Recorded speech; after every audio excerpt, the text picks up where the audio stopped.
Tout d'abord, je remercie la TUJ de me donner l'opportunité de vous parler aujourd'hui. Tous les sujets qui ont été abordés par le panel étaient très intéressants.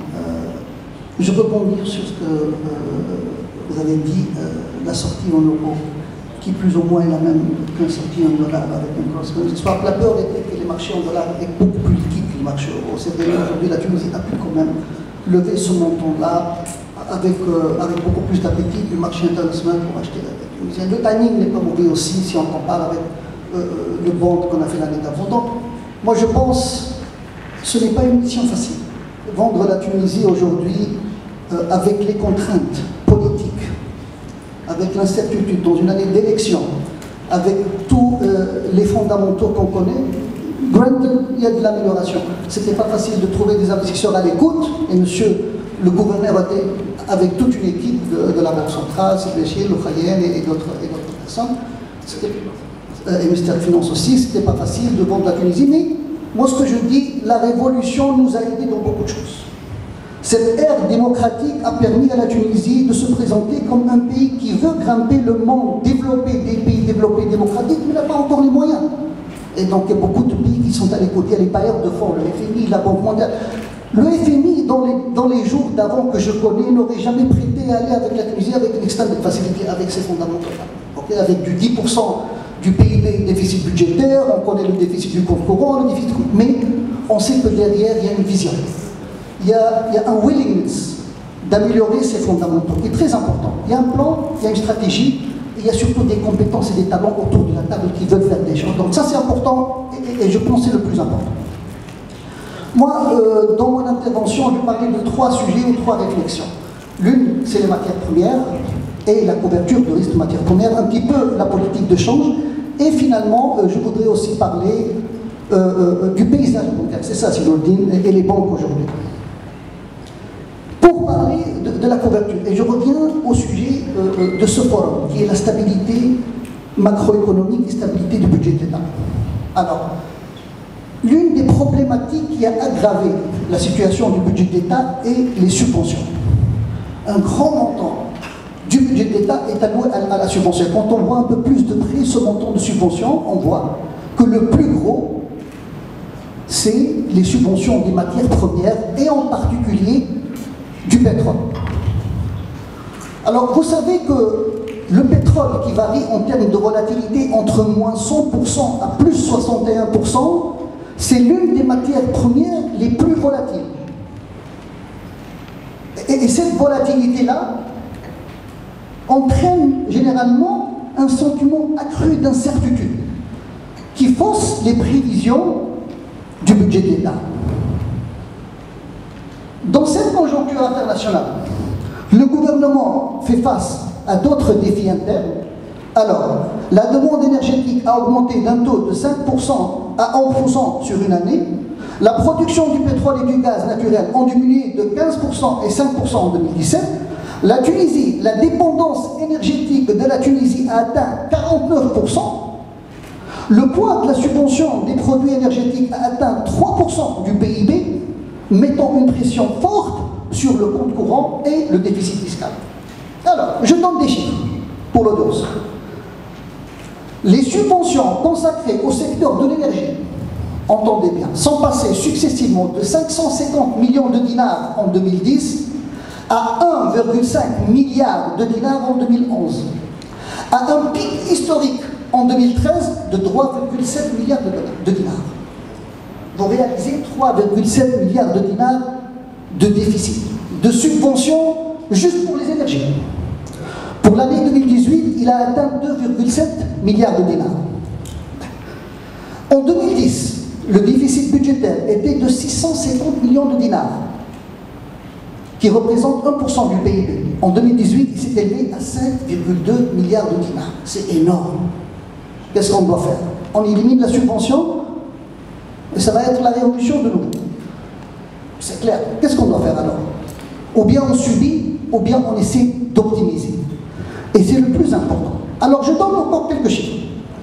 Si on analyse le coût des subventions en fonction de l'évolution éventuelle des prix du baril, on constate l'augmentation de 1 dollar du prix de Brent augmente les subventions d'environ 130 millions de dinars. Je donne un exemple. Si le prix de pétrole passe de 76 à 77, les subventions vont augmenter de 130 à 260 millions de dinars. Si le prix de pétrole passe de 76 à 80, la subvention va augmenter de 640 millions de dinars. Vous constatez l'importance de ces chiffres-là.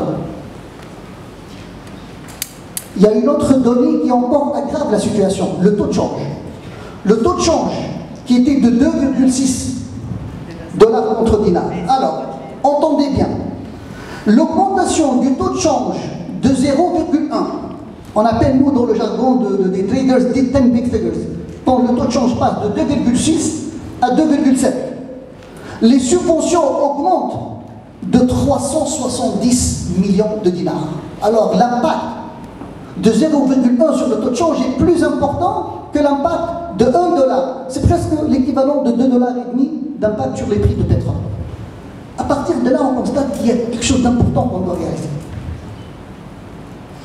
On est en train de subir fortement la volatilité et cette fluctuation de matières premières et du taux de change. Et là, on doit maîtriser. Aujourd'hui, l'État a réussi à faire une opération de couverture. L'État a aidé à travers le ministère de réforme, la Banque centrale, toute une équipe, une task force a réalisé une opération réussite pour hedger autour de 8 millions de barils, qui est presque ou environ le 1/3 de nos importations nettes en pétrole. Une opération très saluée. Et moi je dis, ça aurait été mieux peut-être de faire plus, mais c'était important parce que c'était pas facile de faire une opération pareille. Tout simplement parce que ça demande beaucoup d'audace, beaucoup de courage. Ceci a été approuvé à l'échelle. Si on avait appliqué le hedging, pas sur 8 millions, sur 40 millions de barils, ok, et on prend le strike price, le prix d'exercice de 54, qui est celui qui a été pris dans notre finance, et on prend le prix moyen du baril en 2018, qui est de 73 dollars. Alors, la subvention supplémentaire serait de 730 millions de dinars, alors que si on n'a pas fait la couverture, la subvention aurait été être de 1,8 milliard de dinars. Vous voyez la différence? On fait gagner à l'État 1 milliard de dinars rien qu'on se couvre sur 40 millions de barils. Le gain du hedging dépasse le montant global de la prime qui n'aurait pas été dépassé l'équivalent de l'impact de la hausse de 1 seul dollar sur le baril. Ce sont des données importantes. Allez, faire une opération de couverture, aujourd'hui, ce n'est pas compliqué, ce n'est pas la mer à boire. It's not brain surgery. Il y a des banques internationales qui le font, il y a des institutions, si tu comprends, tous les pays émergents, beaucoup de pays émergents le font, le Maroc le fait, le Ghana le fait, le Brésil le fait, le Jamaïque le fait, tout le monde le fait, pourquoi on ne le fait pas? Encore, il nous manque l'audace, le courage, et moi je dis, tout en passant à peut-être un autre sujet dans quelques instants, il y a beaucoup de choses qui ont été faites, de bonnes choses, et je salue les équipes de la Banque centrale. Parce que, surtout sur la politique monétaire, il y a beaucoup de bonnes visions et de choses qui ont été atteintes sur les dernières 2 années. Et je ne vais pas revenir sur ce que Simarouane a énuméré, a fait, et c'était vraiment des décisions courageuses. Okay. Maintenant, ce qu'il nous faut alors, c'est quoi? C'est mettre un cadre législatif, un cadre réglementaire pour permettre à ces opérations de couverture de se passer d'une manière consistante, systématique. On n'a pas à faire des one-off et des autorisations jusqu'à là où non. Il faut que ce soit un cadre réglementaire, législatif, qui permet aux entreprises publiques, à l'État, aux entreprises privées, de couvrir tous les matières premières, le pétrole, l'aluminium, le blé, tout. C'est des choses qui sont faisables, et ça ne fait qu'optimiser, ça ne fait qu'éliminer ces risques-là. Ça, c'est une thématique importante, je pense, et moi je crois et je sais déjà qu'au niveau de la Banque centrale, il y a des réflexions dans ce sens, il y a du travail qui est en train d'être fait avec le ministère des Finances pour préparer ce cadre-là, okay, qui a été préparé rapidement pour assurer l'opération qui a été faite cette année. Donc, il y a du travail à faire, ça prend du temps, on sait que les priorités peuvent être parfois ailleurs. Ça, c'est la première thématique. Le deuxième que j'ai voulu aborder, c'est la politique de change. Beaucoup de choses ont été dites. Tout le monde qui se présente sur les plateaux, ils nous donnent leur théorie de taux de change. Simarouane a parlé d'une manière très constructive.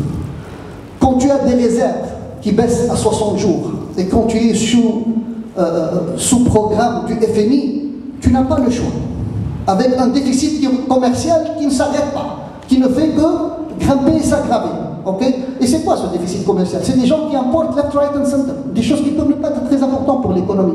Il y a deux choses à faire. Il y a ce que j'appelle la manière à l'algérienne. Le chef de gouvernement, il dit, donne-moi la liste des importations. Non, non, non, non, non. Ça passe, ok? L'Algérie, c'est l'expérience algérienne. Mais, est-ce que c'est vraiment la méthode à faire? Ben, le FMI, le Banque mondial, ils vont vous dire non. Parce que cette méthode ne fait qu'encourager le marché parallèle, d'une manière ou d'une autre. Okay?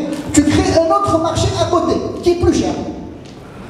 Alors, il faut utiliser toujours les méthodes scientifiques et les outils de marché. Quand il faut déprécier le dinar de 18 et de 15%, on le déprécie, bien sûr, pour envoyer le message qu'on ne peut pas importer à n'importe quel coût. La Banque centrale a une limite à combien ils peuvent injecter ou donner des devises aux opérateurs. Parce que nos réserves et nos moyens sont limités. Aujourd'hui, comme le gouverneur l'a souligné, quand les fondamentaux se sont améliorés, on a vu le dinar se redresser. Après une dévaluation de presque 18% l'année dernière, on voit le dinar a repris de 7 ou 8% cette année, quelque chose qui donne aussi le signe que les choses peuvent aller dans le deux sens. Bien sûr, je vous dis quelque chose, toute action par la Banque centrale au niveau de la politique de change ou la politique monétaire, c'est une action anticipative. On ne va pas attendre à ce que l'économie reach a certain level pour qu'on augmente les taux, les baisses. Non, il faut avoir des prévisions, il faut anticiper, il faut dire dans 12 mois, comment va être la situation, quels sont les risques, comment on voit l'inflation dans 12 mois, pas aujourd'hui. Quelle est notre vision sur l'inflation dans 6-12 mois? Et alors ce qu'il faut faire aujourd'hui, faut-il augmenter les taux et baisser les taux? Et regardez, les cycles économiques sont en train de changer d'une manière énorme. Aux États-Unis, le Fed, il y a quelques mois, était en train d'augmenter les taux de 0,25 jusqu'à 1,5%. Aujourd'hui, on parle de baisse de taux qui sont en train d'être facturés dans la cour. La Fed va baisser encore les taux d'intérêt. Donc on passe encore dans un cycle de récession ou de slowdown économique qui va pousser le Fed à peut-être faire du quantitative easing et à baisser les taux. Tu te demandes, ce sont des cycles économiques qui sont aujourd'hui très rapides. Ça, c'est